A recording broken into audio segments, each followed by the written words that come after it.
Om Tavakatamradam Tapta Jivanam Kavibhiriditam Kalmashapaham Shravanamangalam Shrimadatatam Bhuvigunanti Puriyajana. Your words are like nectar, bringing life to scorched souls. They are praised by poets and remove all sin. They are auspicious to hear, wonderful and exalted. Those who spread these words throughout the world are truly giving souls. Welcome everyone to our class on the Gospel of Sri Ramakrishna. We are at the bottom of page 179, middle of the page roughly, and this is Monday, January 1st, 1883. It's the chapter The Master and Vijay Goswami. And there are several Marwari devotees in the room at the time, and one of them says, "Sir, what is the way?" This was a very common question, the question that is most often asked in the Gospel of Sri Ramakrishna. Upai ki.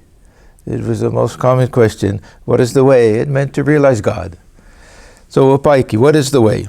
Master, there are two ways. Now it's very interesting because Thakur will give slightly different answers depending on his mood and depending on whom he's talking to and what the attitude of the people are and what their tendencies are. So here he says there are two ways. One is the path of discrimination, the other is that of love.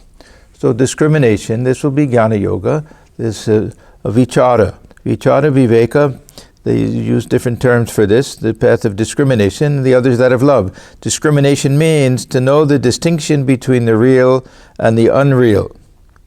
God alone is the real and permanent substance, all else is illusory and impermanent. The magician alone is real, his magic is illusory. This is discrimination. The way that Thakur used this vichara was not exactly the same as the vichara of Advaita Vedanta. He used it in that sense also, that to discriminate between the seer and the seen. This is one very typical way of doing this vichara, that if we want to find out the nature of the real self, then we begin with this idea that the self is the drashta, is the seer, and everything that is seen has to be different from the self. So the body can't be the self because I can observe it, and even the mind I can observe, the ego I can observe. So this is that one type of vichara. When Thakur talks about real and unreal, sometimes he'll use vastu, avastu. That means substantial and insubstantial, and important and not important. So he slides a little bit to that side. What is of eternal lasting value to us, and what is secondary to us. And so we shift a little bit to this idea of shreyas and preyas. What is it that, there's another type of discrimination between that which will take us to something higher and that which will give us some temporary enjoyment and pleasure. And there's nothing wrong with that, but it's momentary. So this is why I mention all the time, Thakur very rarely likes this idea of mithya, that something is false in the sense of illusory. He generally likes this idea of anitya. So here we see illusory and impermanent anitya. He likes to stress that idea that everything is changing, that nothing will last forever, nothing to really hold on to. So he uses discrimination in both senses. But I think he likes this other one. This idea that we have to decide what's important in life and what is of the highest value ultimately, what will lead to the highest type of realization, what is the end and the aim of life. So that is also a type of vichara. Abhyudaya nishreyasa. We have in Shankaracharya, in his introduction to his commentary on the Gita, he gives these as two different types of aims. Abhyudaya is to be prosperous in life, but nishreyasa, that is the very highest goal in life, that'll be God realization. It won't be dependent upon the other. So this is one type of vichara, and seeing the real self as something beyond and transcendent. And the only ultimate reality, God dwelling within, is the only thing worthwhile, worth striving for and worth having. So this can lead to realization. So this is Jnana Yoga, basically. He'll go into it a little bit more. Discrimination and renunciation. The path of discrimination, the path of Jnana Yoga, always requires a certain degree of dispassion, vairagya. Generally he uses that term, vairagya. Renunciation and dispassion. It means both. It doesn't have to mean formal renunciation, but it means non-attachment. And we have to have a good dose of this feeling of non-attachment if we want to practice this path of Jnana Yoga. This is why it's not recommended for everyone, why it's considered more difficult. Because we have to have a feeling that non-attachment even to this physical body that we have, not too much interested in enjoyments, not very interested in career and family and things that most people will say are the normal aims of life. We talk about the four fruits of life. Those who don't really care for anything but God realization. So that type of renunciation is necessary. Discrimination means to know the distinction between the real and the unreal. Renunciation means to have dispassion for the things of the world. One cannot acquire them all of a sudden. They must be practiced every day. One should renounce lust and gold mentally at first. Then by the will of God, one can renounce it both mentally and outwardly. It is impossible to ask the people of Calcutta to renounce all for the sake of God. One has to tell them to renounce mentally. Thakur uses the people of Calcutta. He didn't have anything specially against the people of Calcutta, but he meant those who, modern day people, who are a little materialistic and who are well educated, especially in, at that time, the British type of education, where unless one is prosperous, then there's something wrong. Even those who are religious, that leading a religious life doesn't mean that you shouldn't be prosperous in the world. So that type of idea. Through the discipline of constant practice, abhyasa yoga. So this is another idea we find in Gita also. Abhyasa yoga means that we have to regularly do something over and over and over again until it becomes a habit with us. Generally, it refers to the attempt in meditation to fix the mind on the Ishta Devata, and the mind wanders and we bring it back. It wanders and we bring it back, and ultimately train the mind so that it can remain fixed on the object of meditation for a longer period of time. Or if it wanders, we catch it and we can bring it back more quickly. This is abhyasa yoga. But in every type of yoga, even if we want to develop love of God, if we have a regular spiritual practice of meditation and japa and prayer and keep holy company on a regular basis, this is also a type of abhyasa.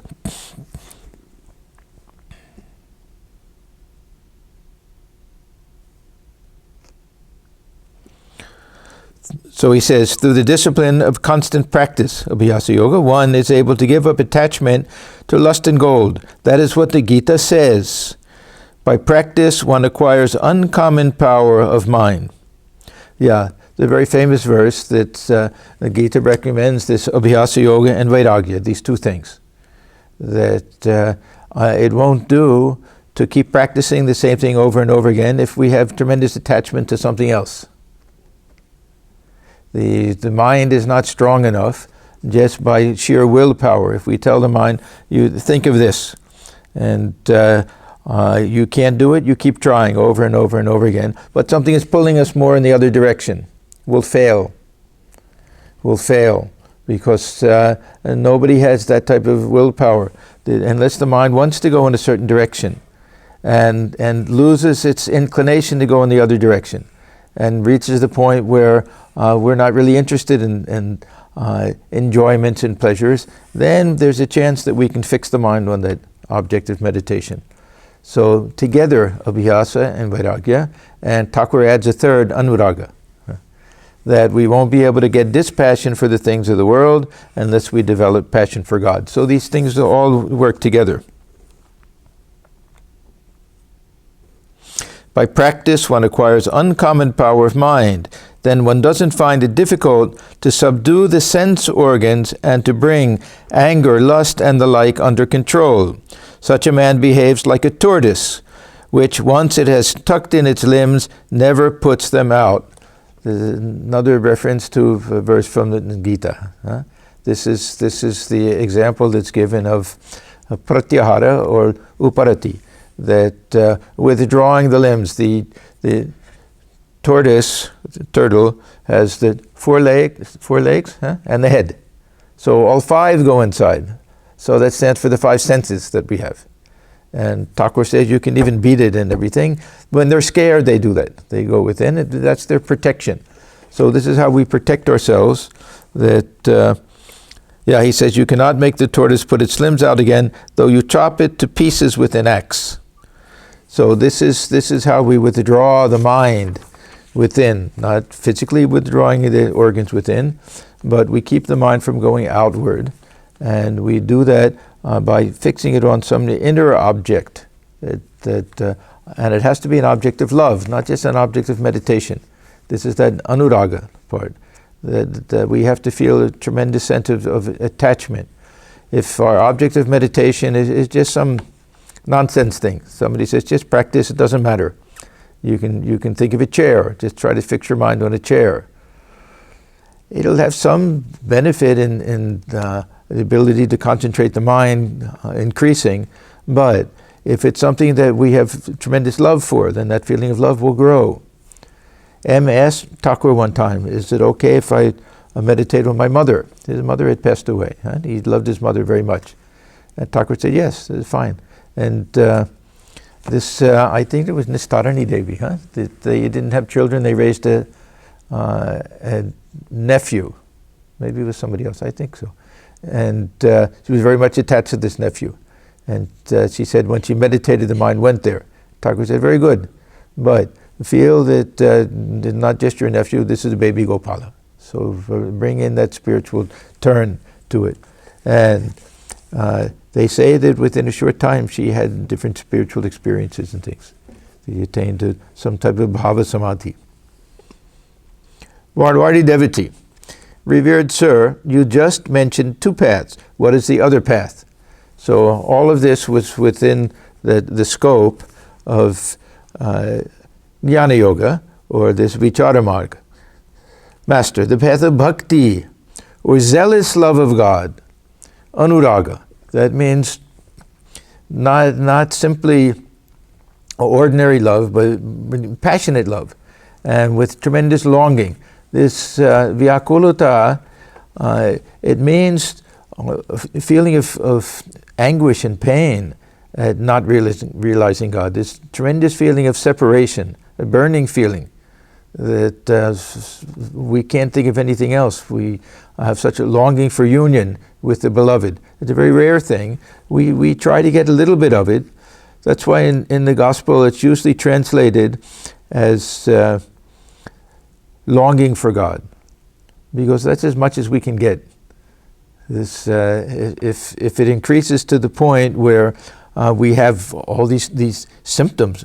I mean, Thakur's longing for God realization, when he practiced some of the Vaishnava paths, Madhura Bhava and other things, that the whole body would be burning. Blood would come out of his pores. That his body would be so hot he'd have to immerse himself fully in the Ganges up to his neck.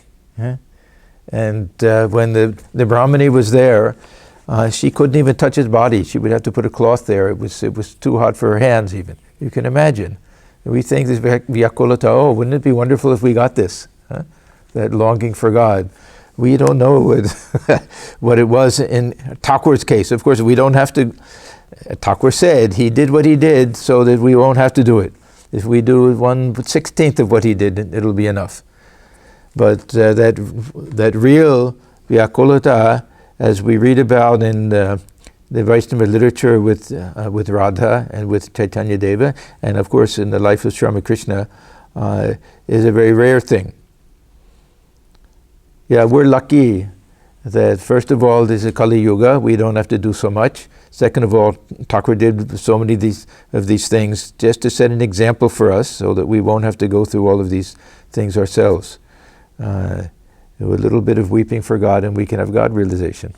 A little telling the truth for 12 years, something like that, is enough. Master, the path of bhakti or zealous love of God.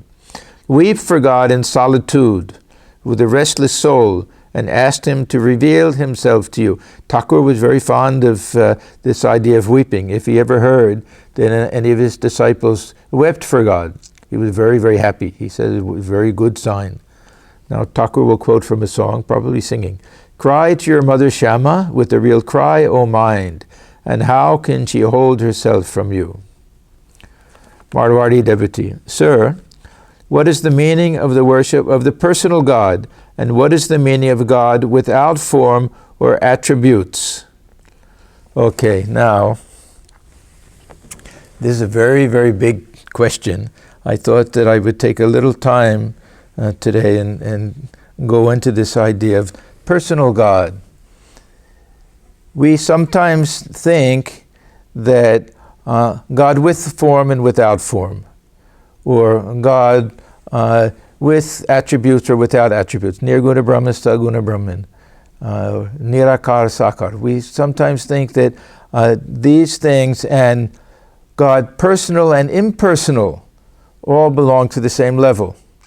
There's a big distinction, actually, in Vedanta, traditional Vedanta of the Upanishads. We have our Saguna Brahman and our Nirguna Brahman. We have this idea that this Virat, everything is the form of God, and Swarat, that God is transcendent and beyond everything. But we don't have this idea of personal God in the sense that we normally understand it. Thakur will talk, I don't know if it's here, a little bit about, in the next chapter, the doctrine of Vedanta. When Thakur talks about Vedanta, he uses it in a very specific sense. We may say, oh, Vedanta, everything we believe in is Vedanta. Path of devotion, this is also Vedanta. Thakur will distinguish usually Vedanta from the Puranic ideas. He'll say according to the Puranas or according to Vedanta. And Vedanta will mean for him the Upanishads specifically, and Shankaracharya's Advaita Vedanta in particular. So we have to understand, because Vedanta, if we say Vedanta, there are many bhakti schools. Most of the schools are bhakti schools. There's a very nice book, The Bhakti Schools of Vedanta by Swami Tapasyanandaji. So Thakur is very specifically referring to this Advaita Vedanta when he talks about Vedanta. I remember once Swami Lokeshwaranandaji gave a lecture in Hollywood. He came to visit California, and he started the lecture with a statement that I'll always remember, because there was a little bit of a shock effect to it. I don't know if he did it on purpose, but the first thing he said was, there is no personal God in Vedanta. Now, if we say, well, at least Vedanta has to include Gita and Brahma Sutras, we have our three, this Prasthana Traya, that Brahma Sutra, Bhagavad Gita, and Upanishads, that Gita, of course, has the idea of personal God. But by Vedanta, he meant specifically the Upanishads, and we really don't have any personal God in the Upanishads. We have the seed for it. Swamiji always liked to say that we can see the beginnings of some of these ideas which become developed later in Gita and then in the Puranas for devotion. But it's really not there. So what about this idea of personal God? What do we mean by personal God? When we say in the Upanishads, okay, well, we have Ishvara. Is Ishvara not the personal God? Kumar. Ishvara becomes personal God in Gita. that Ishvara dwells within the hearts of all beings and makes us run around in circles and all of that. But in the Upanishads, it simply means that the Brahman has a power associated with it which can project the universe. It's not that this Ishvara is someone that we pray to and hears our prayers and answers our prayers. Generally, personal God, this will be what is later called Bhagavan. So we'll have our Brahman, Nirguna and Saguna Brahman, and the Saguna Brahman won't necessarily be this loving God and compassionate and all of those qualities and characteristics. In the Upanishads, it'll be more this Shaktis, this power to project the universe and sustain the universe and withdraw the universe. These will be the three main powers that way. Now, none of this means that, well, the Upanishads are right and the later things are wrong. Swamiji had another theory that the spiritual truths get developed in time, not that everything will be discovered all at once. To think of how many years went by when the scientific world didn't know about gravity, and then how many years when they didn't know about any of these laws of quantum physics and things like that. They still operated. They were still true. So this idea of the personal God, what exactly does it mean? We have different ways of understanding it. Some of it involves a little bit of just superimposition. That, oh, this is my idea. Someone will say, well, you think God is like that. How do you know God is like that? And different traditions will say that stress the idea God is a merciful God, or God is a jealous God. How do you know God is a jealous God? You have some idea of what a perfect person is, so you think God is like that. When Swamiji, Narendra, first came to Sri Ramakrishna, and Sri Ramakrishna was constantly talking about the Divine Mother and the visions he had, and she told him to do this and do that, he used to say that these are all tricks of the mind. Mone Abhul, he used to say, that these are hallucinations. And Thakur would say, oh, is it so? And he would go back and ask the Divine Mother, and she would say, no, these are not hallucinations. So Thakur, he would, because he was so simple, when Narendra would say things like that, then he would have the little question in his mind, just for a moment. But then he used to say, but kotakoi, but she talks to me. And then the Swami said, how do you know? And then later he would say, but the things that she says turn out to be true. That she said that you'll see that spiritual son will come to you and he'll be like this and like that. And all of the visions that Thakur had, they turned out to be true. And he would tell things to Swamiji. And to M also, M was a little skeptical in the beginning. Is this not what they call in the West coincidence? Huh? That one thing happened, you have a dream, and the next day that dream turns out to be true. It could be just sheer coincidence. But gradually they all saw that it had to be true.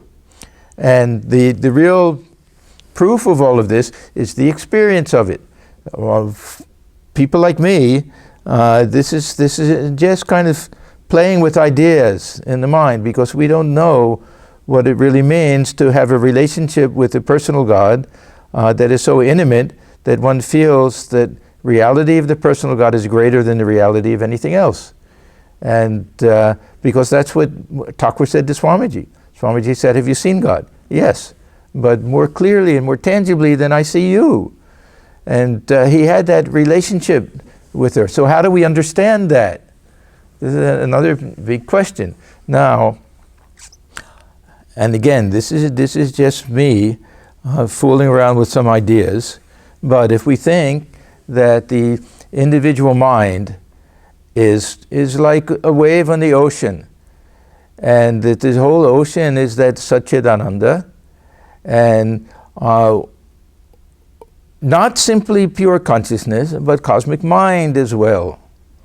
That if we think that the Brahman is able to create the world as a projection, almost like a dream, then there has to be some type of subconscious mind there, which is storing all of the things that will be used to project it. In Sankhya and other traditions, they'll say, well, this all belongs to nature. But in Vedanta, it'll have to belong to Brahman itself.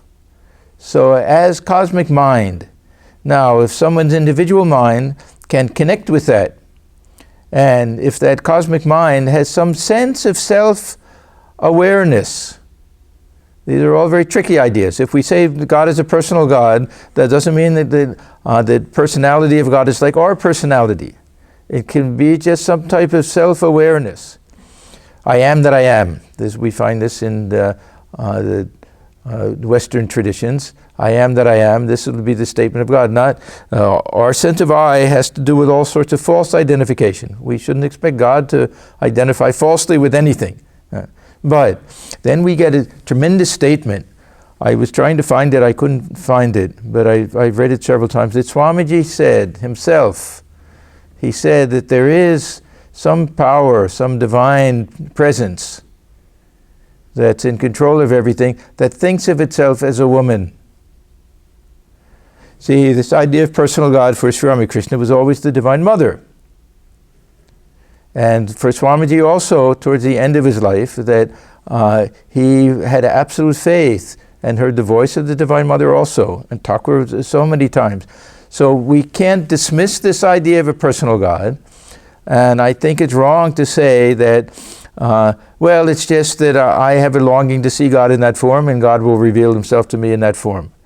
I think there's some reality to this. And that personal God is that indwelling presence. There's a very logical tendency to think that concept of God somewhere far off, independent, transcendent reality will be the personal God, God in heaven. And God dwelling within will be pure consciousness. When it's really in Vedanta, it's a little bit the opposite. That God dwelling within is the personal God. That's our access. That's the God that hears our prayers. So what the Jnani will say is the Sakshin, the witness.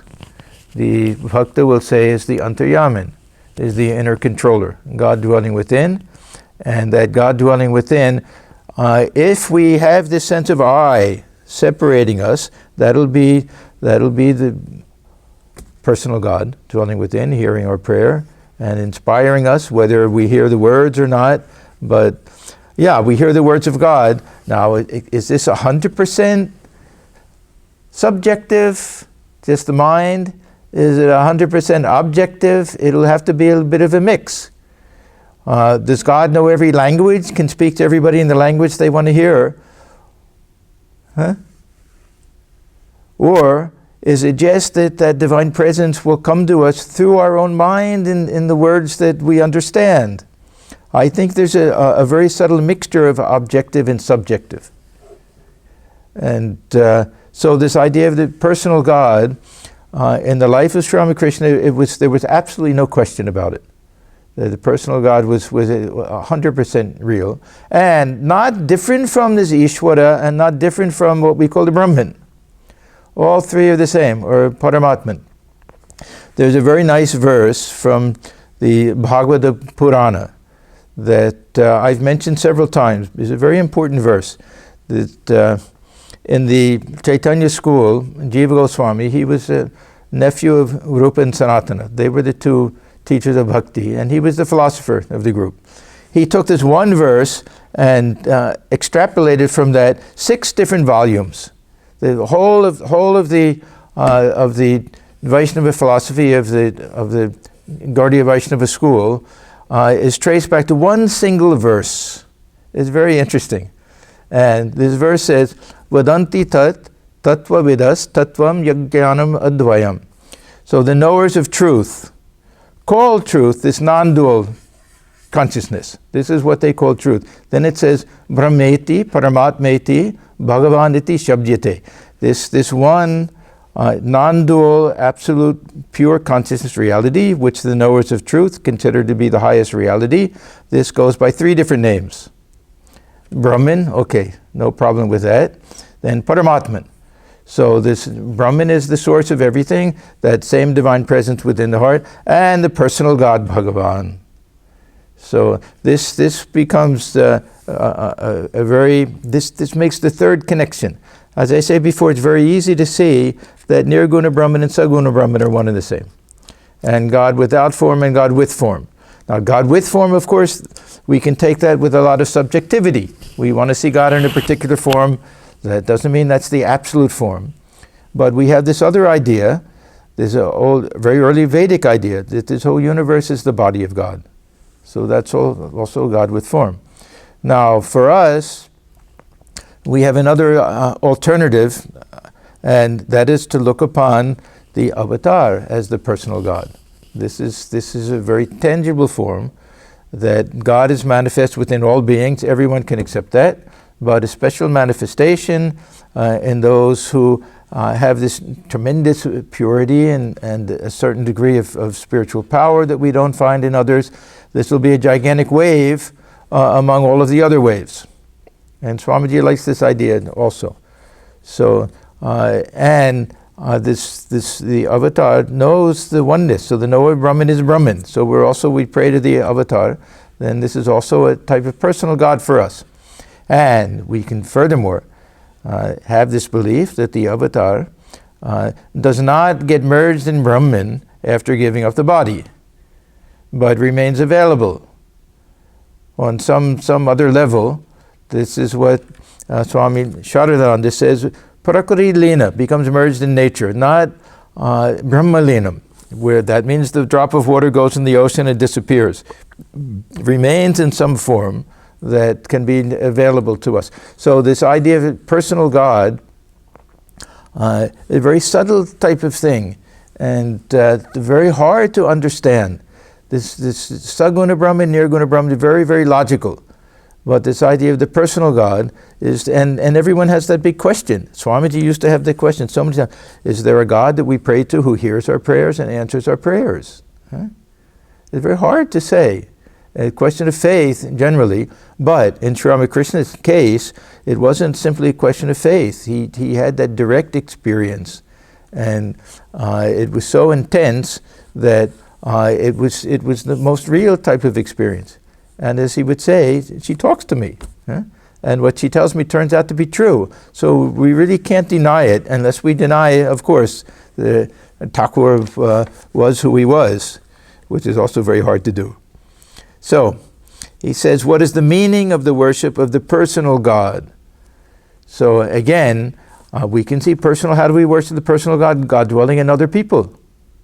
This is what Swamiji liked that. This is also a type of worship. Serving others is a worship of the personal God. Another beautiful statement that was made by Ramana Maharshi. Somebody asked him, oh, what about this personal God? Who is the personal God? He says, whoever says I is the personal God. So we ourselves are the personal God when we have that feeling of I-ness. Huh?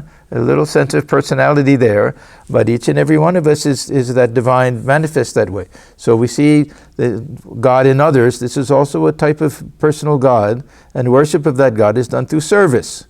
So we have all different ways of doing. I'm saying all of this because Thakur is not going to, he goes through all of these things in various places. He's not going to give such an extensive thing in this one reply, but it'll be helpful because I know it's a very big question. Some people, especially in dualistic religions, it's not a question at all. But if you ask them to analyze it and explain how it's possible, they'll be lost. But they'll have burning faith, and no one can question that. Yes, God in heaven hears my prayers and answers my prayers. Something they say, how does it work? They say, don't ask me how it works. Huh? But we try to be a little bit logical and try to understand what these things mean. And if we can develop some understanding then and some conviction, then it'll have much more meaning for us.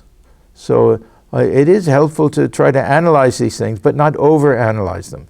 And sometimes we simply say, no, let me just stick with this faith, this feeling that I have, and whether it's absolutely verifiable or not, I don't care. So this is the other way of looking at it. Okay, so this is the answer that he'll give. I'll read the question again. What is the meaning of the worship of the personal God, and what is the meaning of God without form or attribute?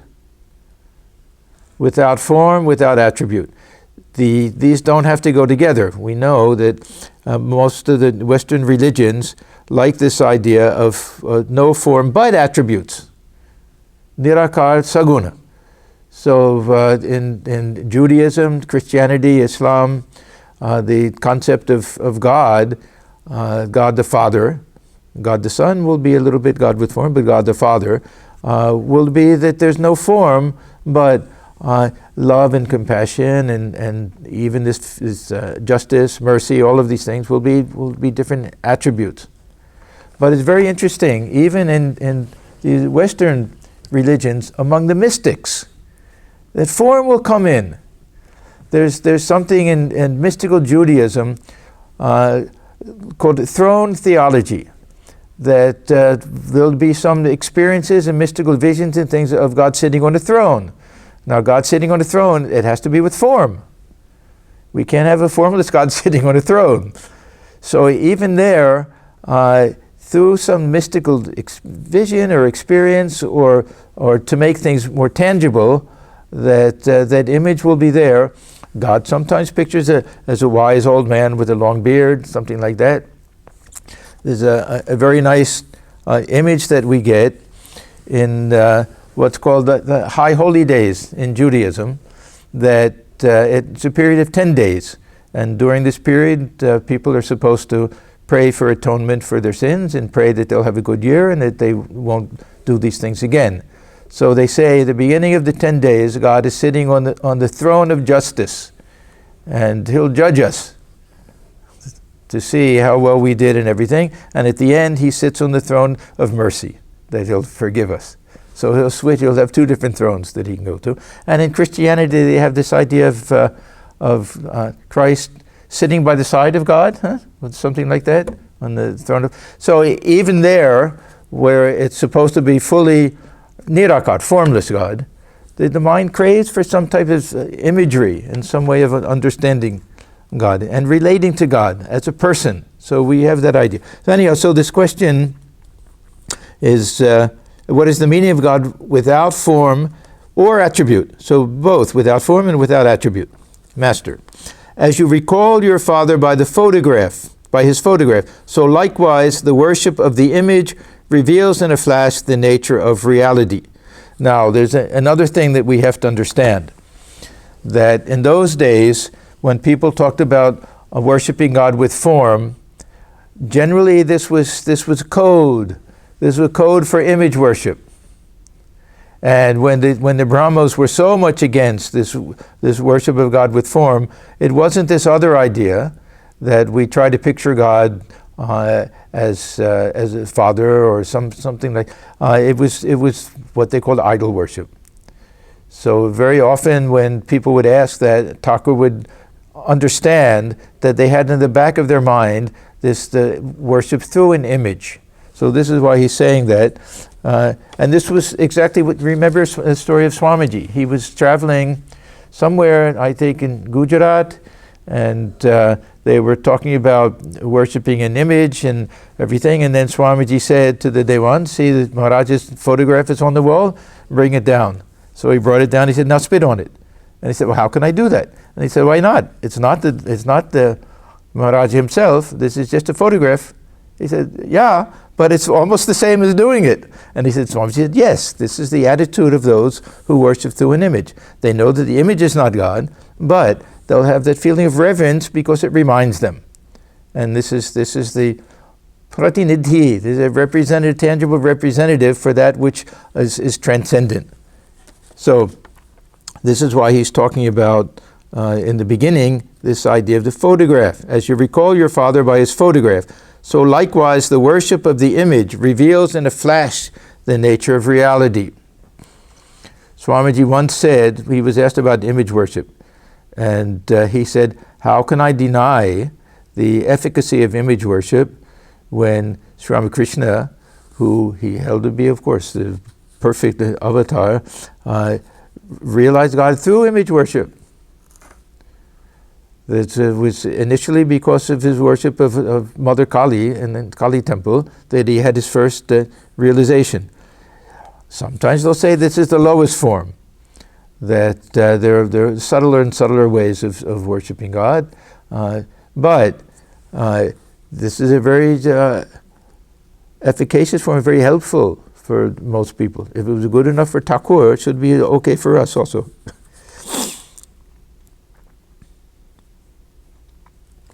Okay, now, do you know what God with form is like? Like bubbles rising on an expanse of water, various divine forms are seen to rise out of the great akasha of consciousness. Okay, so this is that other idea, that there's not one form of God. When we say God with form, if we mean this Virat, that's one thing. But if we're talking about all of the different visions that people have and different conceptions, all the different forms of the Divine Mother, or Shiva, Durga, Parvati, all of the different forms we have, and even the avatars. We may say, well, the avatar is completely different. This is taking human birth. But in terms of meditation, in terms of vision, in terms of experience, there's no difference. It's still consciousness taking a particular form, due to our own type of devotion. Now, we say, okay, so this is just subjective. Huh? But subjective doesn't mean unreal, because the substance is real. We're getting the substance. We want to get a glass of water out of a tank or a pitcher of water. We have to put it in, and the water will take a particular form. Somebody will say, well, that form has nothing to do with the water. We say, we don't care. We can't get the water without it. So there'll be a different name and a different form to it, but somebody says, well, yeah, but it's just some temporary thing. Or just like that ice, well, it'll melt back into the ocean. Yeah, but we can't get the water unless we have the ice to grab hold of. Unless we have something to scoop it out, we won't be able to access that. So the form becomes secondary, but primary for us, because that's the only way we can access it. So the very subtle connection between this formless reality and form. This is why water is such a good example, that it never comes without a form. Even if we think a lake that's perfectly smooth on top, that's a form. And however the bed of that lake is, that's a form. If we could freeze it and take it out, we would see it has a form. At the same time, it has no form of its own. It's formless. It takes the shape of the container. So God will take the shape of the heart, whatever is in the mind, however we have desire to see God, that realization will come that way. So it's subjective, but it's real. And this is how we access that reality. This is why Thakur's understanding was so subtle and so brilliant, really. Okay, then he says the incarnation of God is one of these forms. So this is also in that divine realm.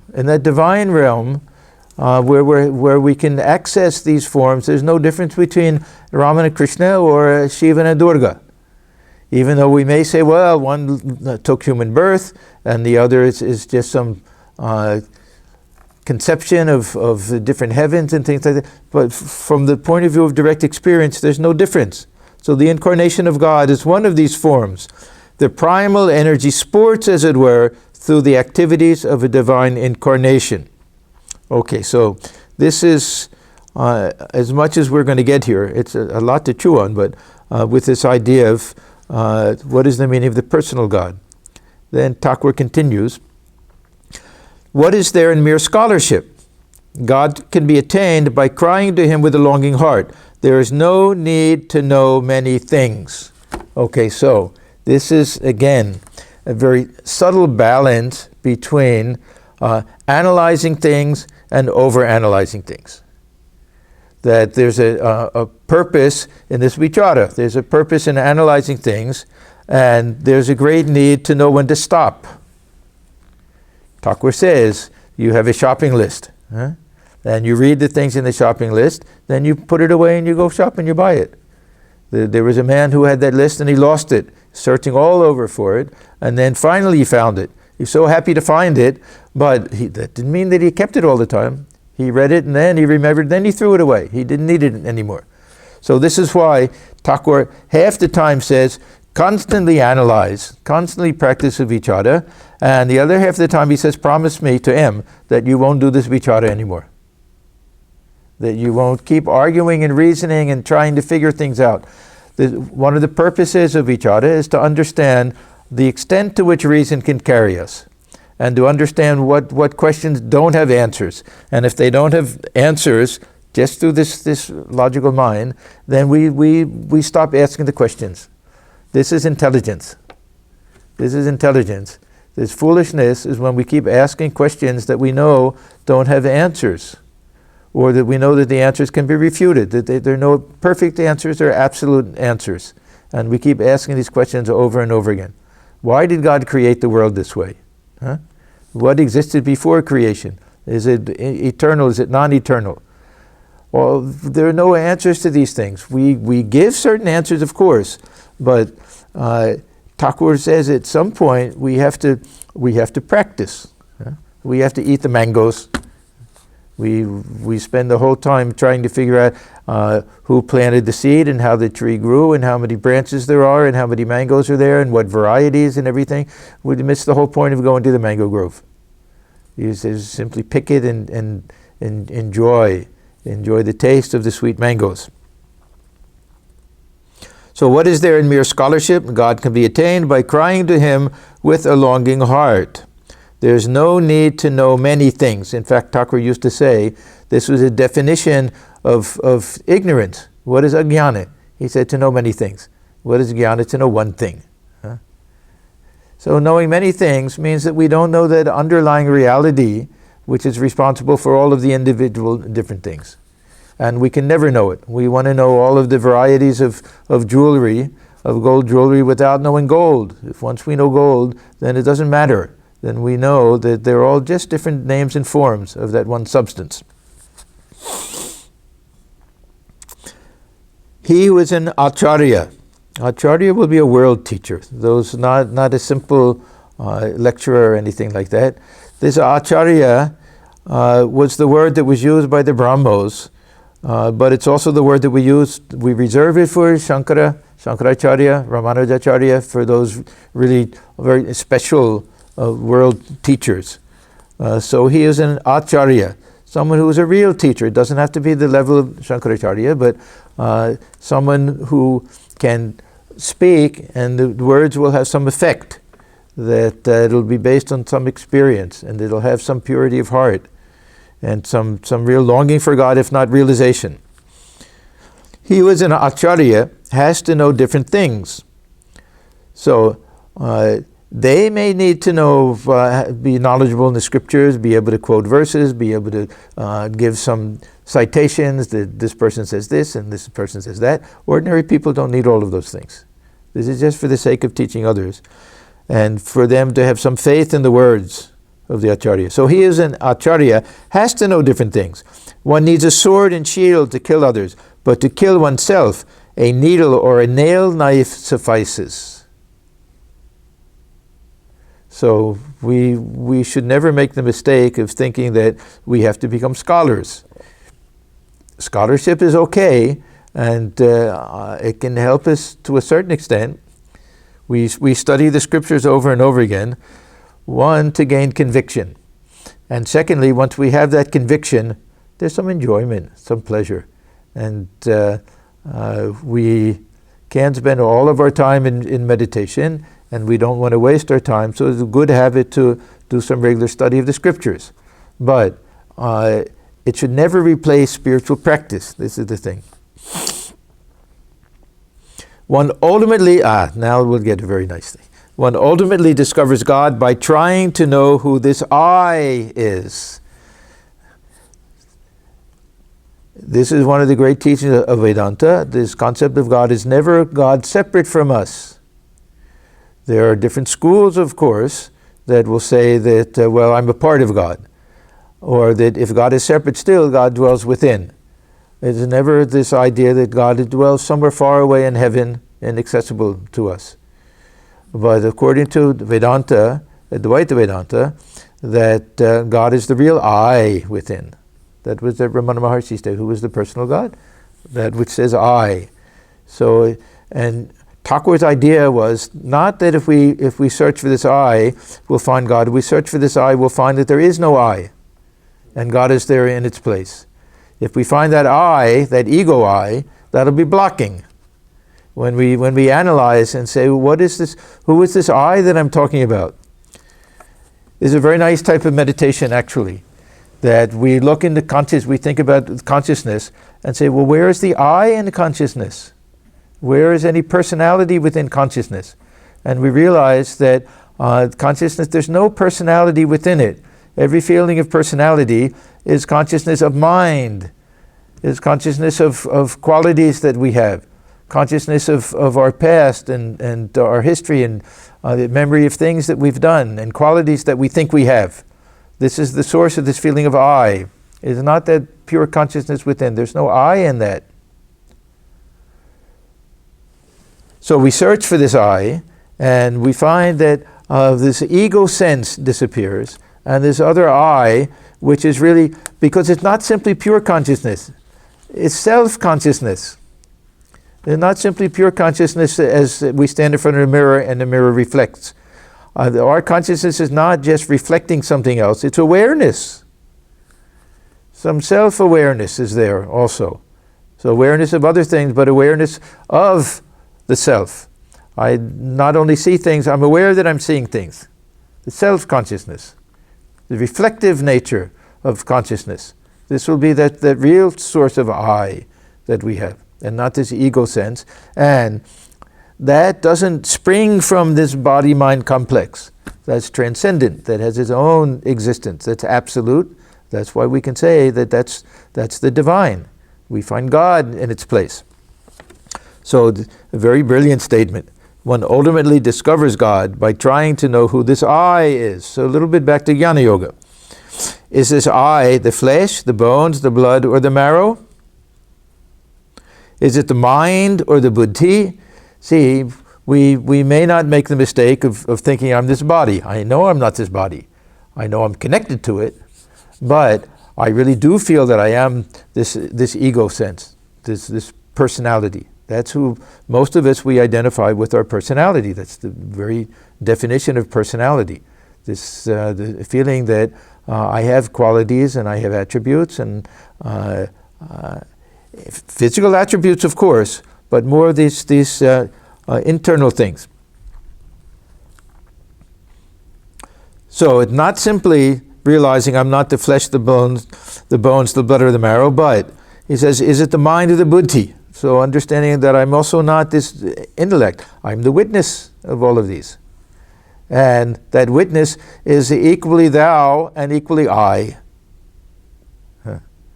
So sometimes Thakur says, look for the I, you'll find him, you'll find God. And this God is equally I. The Jnani will say it's the higher self. The devotee will say it's God dwelling within. It's both and neither. This is the Soham, I am that. Which one do we want to say? Is it really I or is it really he or she? It's something beyond both. So, analyzing thus, you realize at last that you are none of these. This is called the process of neti.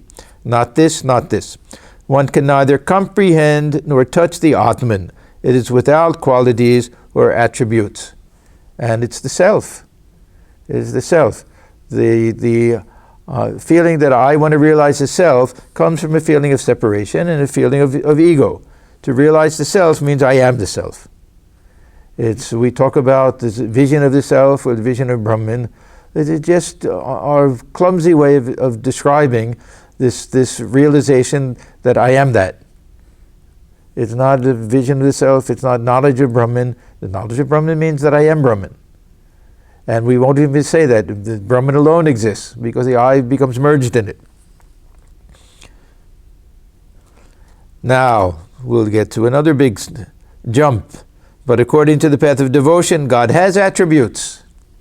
To a devotee, Krishna is spirit, his abode is spirit, and everything about him is spirit.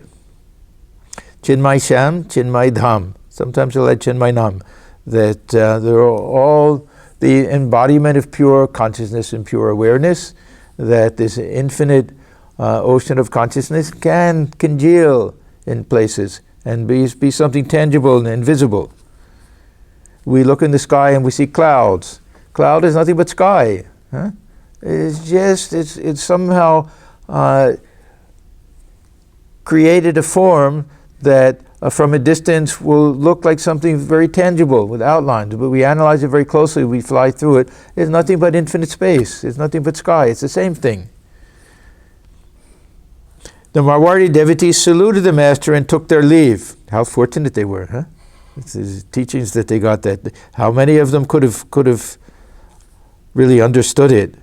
How much could we understand?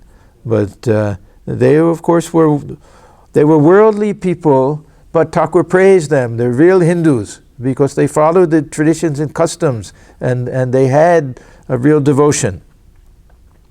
None of them actually became, close disciples as far as we know. Of course, none of them. They were all married people and business people and everything. But Thakur had a great deal of respect for them, except that he couldn't touch their food. That was just because he knew business people that they're selling something to make profit, and anyhow, we won't go into that too much. But according to the path of devotion, God has attributes. To a devotee, Krishna is spirit, his abode is spirit, and everything about him is spirit. The Marwari devotees saluted the master and took their leave. At the approach of evening, Sri Ramakrishna went out to look at the sacred river. The lamp was lighted in his room. The master chanted the hallowed name of the Divine Mother and meditated on her. Then the evening worship began in the various temples. The sound of gongs floating on the air mingled with the murmuring voice of the river. Peace and blessedness reigned everywhere. Yeah, Thakur meditating on the Divine Mother and us meditating on the Divine Mother are different things. His meditation was communing with the Divine Mother. He would enter into that realm where it was real. This is not just imagination. Our meditation is imagination, which is there's nothing wrong with it. We're trying to picture something, but for him, this was the ultimate reality. This is why I say that we can philosophize and theorize about the meaning of the personal God, but if we try to follow the teachings of Thakur, and we can have that experience. He says, after the highest type of realization, one can talk to God. We wonder how is it possible, but anyhow, he himself did it, and says that we can do it, so something that we can look forward to one day. Okay, let us close here. Om Niranjanam Nityamananda Rupam Bhaktanukam Bhathur Vikraham Ishavataram Parameshamedhyam Tam Ramakrishnam Shirasa Namamaha. We bow our heads before Sri Ramakrishna, who is stainless, of infinite nature, whose heart melts in sympathy for his devotees, who is an embodiment of the Divine and the Supreme Lord, and ever worthy of our worship. Om Shanti, Shanti, Shanti. Peace, peace, peace be unto all. Thank you, everyone.